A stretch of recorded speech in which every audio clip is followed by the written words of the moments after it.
Fala investidor, fala investidora, como é que vocês estão? Espero que estejam todos muito bem. Quem fala é o André, criador do canal e investidor qualificado, e para o dia de hoje vamos falar dos resultados da Vamos 3, uma empresa basicamente que tem como principal atividade a venda e principalmente a locação de veículos pesados, especialmente aqui falando de caminhões, daqueles implementos agrícolas, aquelas máquinas grandes que nós vemos em fazenda, e claro, tudo isso faz da Vamos uma das principais empresas no setor, se não a líder. E claro, nós vamos analisar todos os números aqui de uma forma bastante clara para que a gente enxergue se é uma empresa que pode ou não fazer parte da sua carteira. E se ela já fizer parte, nós vamos aqui olhar quais as perspectivas de crescimento, se a empresa tem andado bem em relação a tudo que ela tem se proposto a fazer, e eu vou explicar cada um desses itens nesse vídeo. Então, se você tem curiosidade, fique comigo para logo após ver. Então, vamos para o vídeo.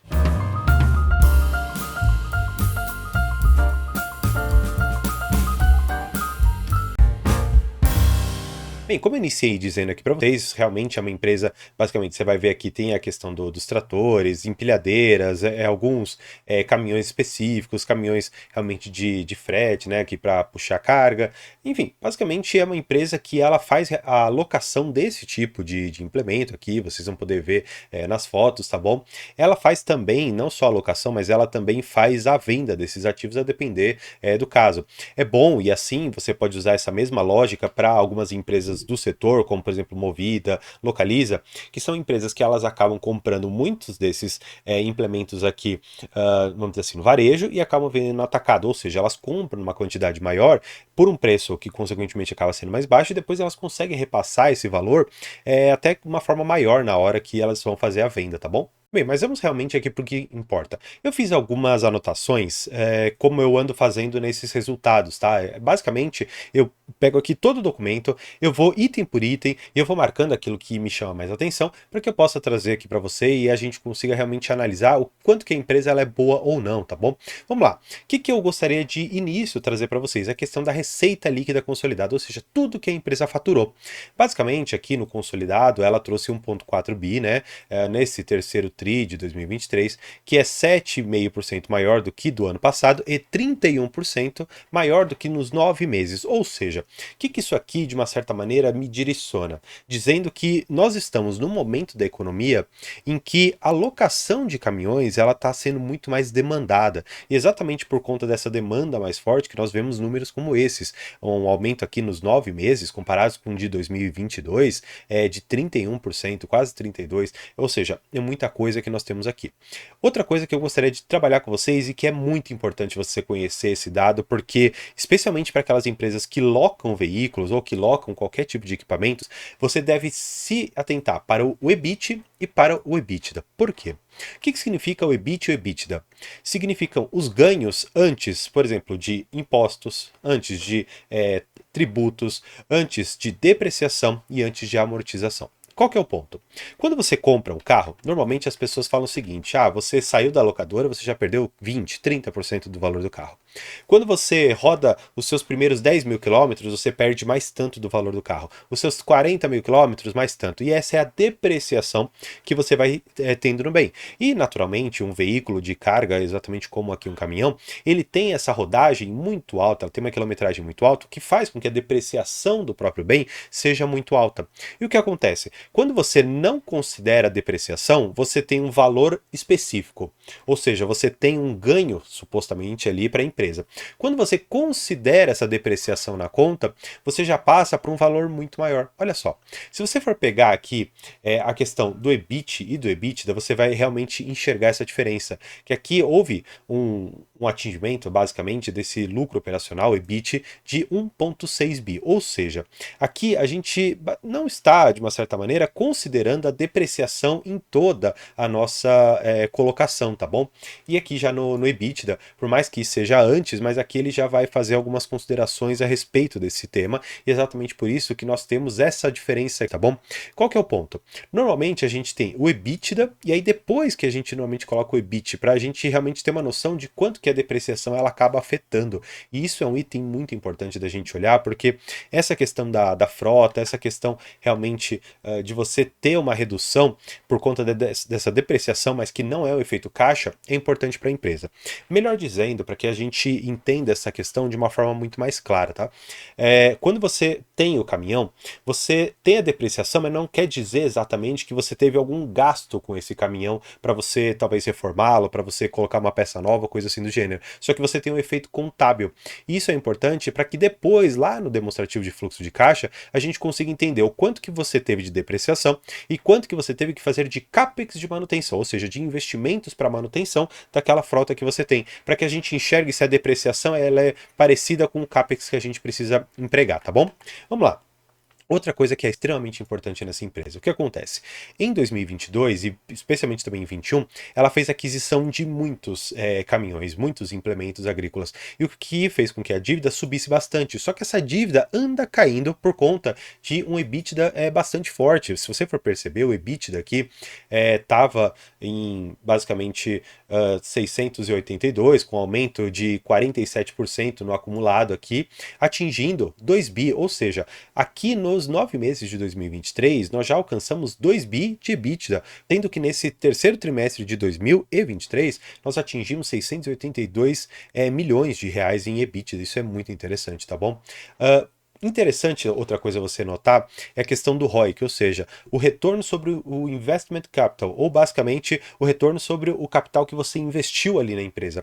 Eu achei muito interessante porque a empresa, trazendo uma rentabilidade de 18,7% em relação ao capital investido, é muito interessante. Dizendo de outra maneira, significa que você compra o caminhão, você emprega um dinheiro naquele caminhão, quanto que ele está trazendo de retorno para dentro da empresa. Isso é muito interessante para nós, tá bom? Eu vou pular algumas outras coisinhas aqui, porque eu acho que algumas delas já foram explicadas, e eu vou trazer aqui para vocês exatamente os pontos que eu acredito que são mais importantes, exatamente por isso eu já deixei grifados para vocês. O CAPEX contratado, ou seja, o investimento que você vai ter que fazer, e esse investimento não é só de manutenção dos caminhões, está também relacionado muito à questão de compra de novos caminhões, de novos implementos agrícolas, tá bom? E aqui, ó, o CAPEX basicamente está em 4,3 bilhão, ou seja, a empresa ela quer crescer muito mais do que ela realmente já tem hoje. Então esse CAPEX contratado já somou bastante, tá bom? Vocês podem ver aqui, é bem expressivo. Uma coisa que vocês precisam saber, por mais que é uma terminologia bastante usada nesse segmento, o que é receita futura contratada ou backlog. Basicamente, significa o seguinte: se você alugou o caminhão, você já tem uma estimativa de quanto que será a sua receita no futuro, imaginando que aquele contrato vai ser honrado. Imaginando que esse contrato seja honrado, quanto falta para eu receber? Qual que é a receita futura contratada? Exatamente isso daqui é o backlog, tá bom? Ela tem basicamente esse valor aqui, que é muito maior do que o terceiro trimestre do ano passado. Vocês podem perceber aqui que a receita futura dessa empresa é muito grande, considerando, claro, que alguns contratos são de 5 mais anos aqui, então é um valor bastante expressivo, mas tudo isso vai ser faturado ao decorrer do tempo, não é tudo de uma vez, tá bom? Porque senão a empresa poderia simplesmente pagar tudo que ela já tem, tá? Só para entender a ideia. Ó, expansão da frota alocada de aproximadamente 40 mil ativos, representando hoje 88% da frota, ou seja, de toda a frota que ela tinha, ou que ela tem, ela consegue hoje alugar praticamente tudo, quase 90% da frota hoje está alugada. Isso é muito importante porque mostra a resiliência do setor e mostra que houve um aquecimento na economia a ponto de a gente necessitar ainda mais desse tipo de serviço. E claro, a Vamos acaba sendo extremamente beneficiada com isso, tá bom? Vamos lá. Ela tem ainda a parte das concessionárias, ou seja, a venda realmente depois que ela faz desses caminhões. Houve aqui uma pequena redução, só que nós vimos lá atrás que a venda pode até ter reduzido, mas a questão da alocação aumentou muito, ou seja, as pessoas estão talvez fazendo contas e enxergando que vale muito mais a pena hoje alugar do que efetivamente ter um caminhão comprando. Se você for perceber, a margem EBITDA é basicamente nula aqui nesse terceiro trimestre, pressionado pela concessionária do agro, em volatilidade atípica do setor, ou seja, ele colocou mostrou basicamente aqui pra gente, tá bom? Que foi uma volatilidade atípica, então a gente pode olhar para os próximos trimestres, até para o próximo ano, se essa volatilidade realmente foi atípica ou se é uma mudança estrutural no setor que pode ter impactado, tá bom? Outra coisa interessante que eu acho que é bom vocês saberem é a DHL Valtra, que foi basicamente concluída a aquisição e divulgado em agosto de 2023, uma ótima aquisição. Enfim, a DHL é extremamente importante nesse setor de logística, então é importante nós termos isso em mente, tá bom? Algumas mensagens aqui da administração, eu vou pular, eu realmente tenho algumas questões bem específicas para tratar com vocês. Aqui, ó, frota. A gente pode perceber, basicamente, que de caminhões, implementos e máquinas, nós chegamos a uma frota total de 45.161 equipamentos ou veículos no geral, tá bom? Um aumento de ano contra ano de 17%, ou seja, mostra que ela está fazendo um crescimento bastante grande e, claro, você pode perceber que proporcionalmente ficou muito em linha uma coisa com a outra aqui, um pouco mais de 12, 13%. Aqui basicamente a mesma coisa também. Então tá muito bom essa margem aqui realmente de crescimento da empresa, tá? Ó, outra coisa que eu queria mostrar para vocês, a questão de percentual da frota alocada e percentual da frota total. Olha só que interessante. De dezembro de 2022, deixa eu até aumentar um pouquinho aqui para vocês, ó. De dezembro de 22, nós saímos ali de basicamente 76,5%, dizendo que havia muito ainda para ser locado, e hoje nós já estamos subindo muito, já em 88,4%, mostrando mais uma vez aquela busca que eu comentei com vocês de implementos e a alocação ter sido a preferência aqui do setor. E eles consideram aqui que 96% do CAPEX, considerando a questão de implementação, já foi realmente concluída aqui na empresa, ou seja, eles não têm muito mais o que comprar, mas estão tendo uma alocação muito boa, tá bom? Isso é ótimo para nós. Você vai ver o CAPEX contratado, eu achei interessante eles reduzirem um pouco, ou seja, eles estão querendo, depois de ter crescido a empresa, eles estão querendo desalavancá-la, isso é muito bom, nós vamos ver ainda nas dívidas aqui da empresa, tá? Vamos dar uma olhada aqui, ó, receita futura contratada, aquele backlog que eu expliquei para vocês, olha só o aumento que nós tivemos, trimestre contra trimestre, 33%, muito bom. Mostrando que a receita futura da empresa que foi contratada lá atrás está sendo renovada ou talvez criando novas formas de contrato para lá na frente conseguir faturar, isso é ótimo. Eu queria mostrar algumas outras coisas, vamos lá. Por percentual de ativos não alocados ou em estoque. Olha só a evolução que essa empresa teve. Vamos sair aqui do terceiro TRI de 2022, ano passado, e vamos olhando aqui, ó. Olha só como a questão de ativos em estoque, ou seja, que eles não estão alocados, anda reduzindo muito. Isso é ótimo, porque caminhão parado não gera renda, só gera custos. Então aqui nós temos um indicador muito potencializador da lucratividade dessa empresa, tá bom? Vamos passar aqui, porque eu tenho certeza que há muitos grifos aqui embaixo que eu vou poder trabalhar aqui com vocês de forma bastante clara. Ó, isso aqui pode ser bastante interessante também, a margem bruta da empresa subindo para 32,5%, tá vendo aqui, ó, 32,5%, ou seja, de tudo que ela receitar, tirando as despesas que ela tem normais para administração da própria companhia, ainda assim sobra 32%, mas não se anime tanto com isso aqui, porque existe um indicador que vai vamos dizer assim, atrapalhar um pouco essa boa visão que eu estou passando da empresa para vocês, tá bom? Questão de seminovos, a receita líquida subindo, gente, subindo muito, olha isso. Receita líquida de uns 9 meses subindo 83, comparativo aqui, você pode realmente perceber que a receita líquida com venda de ativos e a receita líquida de serviços, é importante essa segmentação. Por quê? Se nós considerarmos a receita líquida dos serviços, ou seja, da locação, você subiu 71,4%.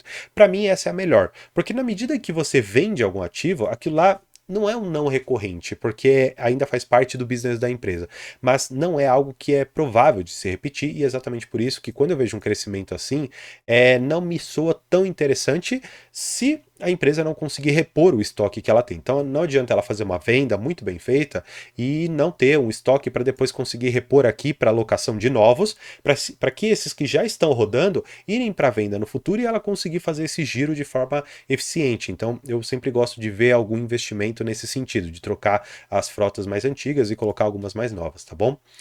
Seguindo aqui um pouco, eu já falei um pouco de EBITDA para vocês, que eu acho que é importante.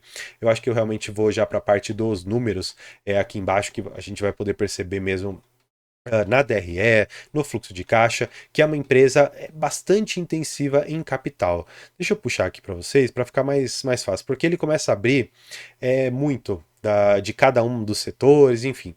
O que eu Acho interessante também a gente dar uma olhada essa questão da margem líquida. Lembra que eu falei que a margem bruta era de 30 e poucos por cento? Aqui a margem líquida está em 4,1, isso nesse terceiro TRI de 2023. Portanto, eu confesso que dentro da minha estratégia não é uma empresa com uma margem que eu particularmente fico confortável. Por quê?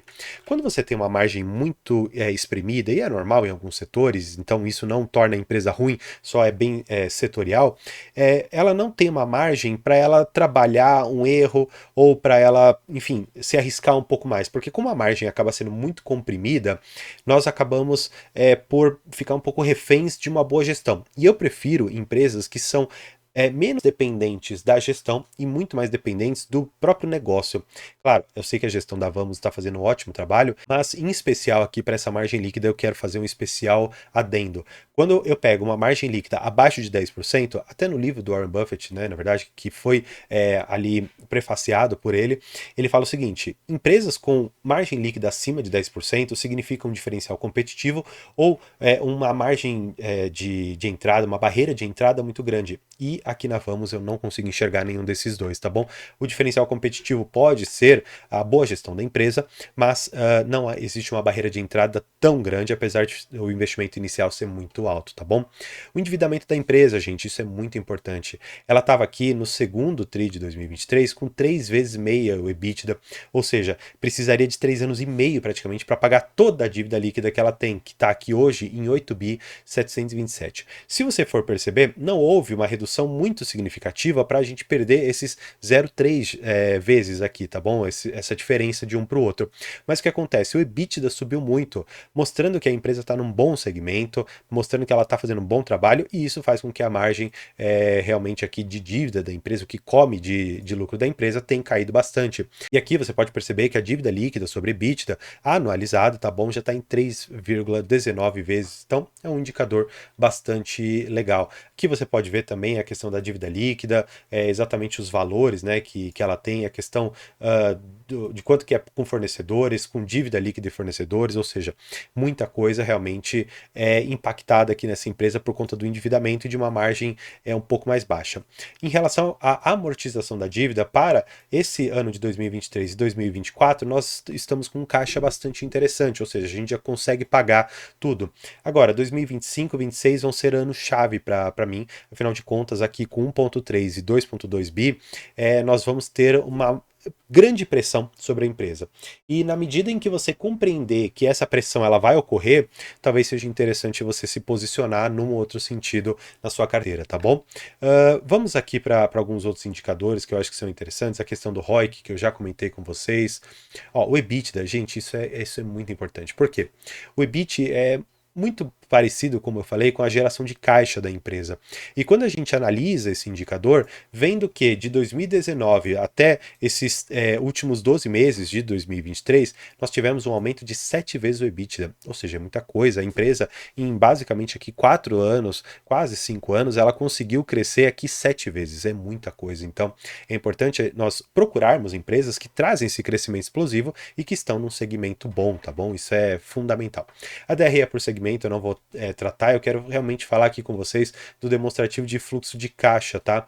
Porque é uma das principais questões que impacta essa empresa. Olha só, lembra que eu falei a respeito da depreciação e que isso não tem um efeito caixa? Olha só, o lucro antes dos impostos aqui foi de 422 milhões de reais. Quanto que nós tivemos de depreciação, mas que não é um efeito caixa, não é um dinheiro que saiu do caixa? 406. Gente, é muito importante compreender que esse valor, por mais que ele não saia do caixa, ele é importante para você ter a exata noção de quanto que o seu equipamento está depreciando.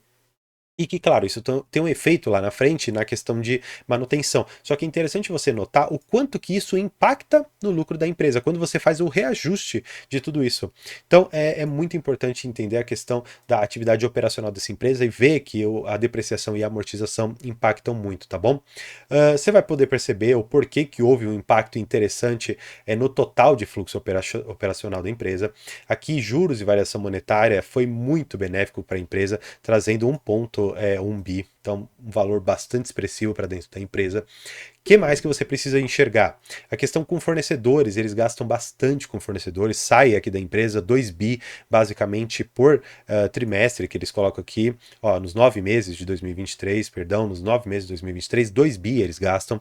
Então, na atividade operacional deles, eles tiveram aquela variação positiva, que eu comentei com vocês, e aqui nos ajustes que você tem que fazer na variação do capital circulante, você acaba tendo 3 bi, ou seja, no geral, a sua atividade operacional consumiu caixa. Então, é como se você tivesse ali o extrato do banco, tá bom? No extrato do banco, você vê quanto que entrou de receita, quanto que saiu, e aí você vai vendo o que você vai gastando durante o mês, e aí você chega no seu resultado final. De vez em quando o seu resultado está no azul, de vez em quando o seu resultado está no vermelho. E é exatamente o caso aqui. Eles queimaram caixa na atividade operacional da empresa. Isso é importante a gente ter em mente, tá bom? O que mais que a gente precisa ver? A questão dos ativos operacionais, que mais uma vez eu sempre comento aqui, a compra de ativo imobilizado para locação, ou seja, um investimento na própria empresa de 1,73 milhões, tá vendo que é um valor bastante alto, 1 bi, enfim, é natural que essa empresa tenha um capital de giro muito alto, ou seja, ela precisa ficar sempre rodando o dinheiro ali dentro da empresa de forma muito rápida e muito acelerada, exatamente por isso que acaba tendo uma margem líquida menor em termos dos seus lucros, tá bom? Investimentos, como a questão dos caminhões, eles serem o principal fluxo da empresa, eles não entram como investimentos, ele entra, na verdade, como operação. Então, essa é uma diferença importante que você precisa saber também. Para a gente encerrar, e eu acho que é uma parte bastante importante, é a questão do financiamento, ou seja, vamos dizer assim, a questão bancária da empresa. O que eu acho que é importante? A questão de dividendos e juros sobre capital próprio que a empresa pagou. Ela pagou um dividendozinho de 247 milhões de reais. Mas o que me chama mais atenção? Essa captação com empréstimos e debêntures e risco sacado de 2,177 milhões, tá vendo? É um valor muito alto que ela está captando a mercado. O que significaria esse risco sacado? Basicamente, a pessoa ela pega aquele caminhão emprestado, ela vai, por exemplo, no banco e ela faz a antecipação daquele valor. É basicamente essa ideia aqui que nós temos no risco sacado e é um valor alto que entra na empresa. Claro, tem uma questão de empréstimo, financiamento, debênture e tudo, todos esses daqui tem uma forma diferente de financiamento, mas está entrando um valor bom no caixa. E se a gente pegar a somatória de tudo isso, o que a gente pode concluir? Que é uma empresa que depois de ela operar, ter um determinado gasto ali muito alto com fornecedores, ter feito alguns investimentos e ter feito toda essa questão bancária de pegar empréstimo, de fazer uma antecipação de recebíveis, ela conseguiu aumentar o seu caixa em 300 milhões de reais. Então, no início do período, ou seja, nos 9 meses de 2023, ela tinha 84 milhões e hoje ela tem 385 milhões, tá bom? Então, ela teve um aumento bastante expressivo de caixa e que pode sim fazer frente a todas as dívidas que a empresa tem, pelo menos para esse curto prazo, e é muito importante nós analisarmos a empresa no ano de 2024, momento em que ela não terá muitas dívidas para pagar, como eu mostrei para vocês, e enxergar se lá em 2025 e 2026 a empresa não vai ser sufocada pelas dívidas que ela tem de 1,3 e 2 bi de reais ali para pagar em cada um desses anos, tá? Então espero que você tenha gostado desse vídeo. Ele é um pouco mais longo, mas é necessário você compreender cada um dos segmentos aqui que nós temos dentro da Vamos para que você faça uma boa escolha de investimentos. E por fim, você tem a possibilidade ainda de entrar na nossa área de membros para que eu converse com você por 1 hora a respeito da sua carteira de investimentos, analisando cada item especificamente e traçar uma ótima estratégia para você alcançar a liberdade financeira, tá certo? Então, espero que tenha gostado do vídeo. Por hoje é isso. Muito obrigado e tchau!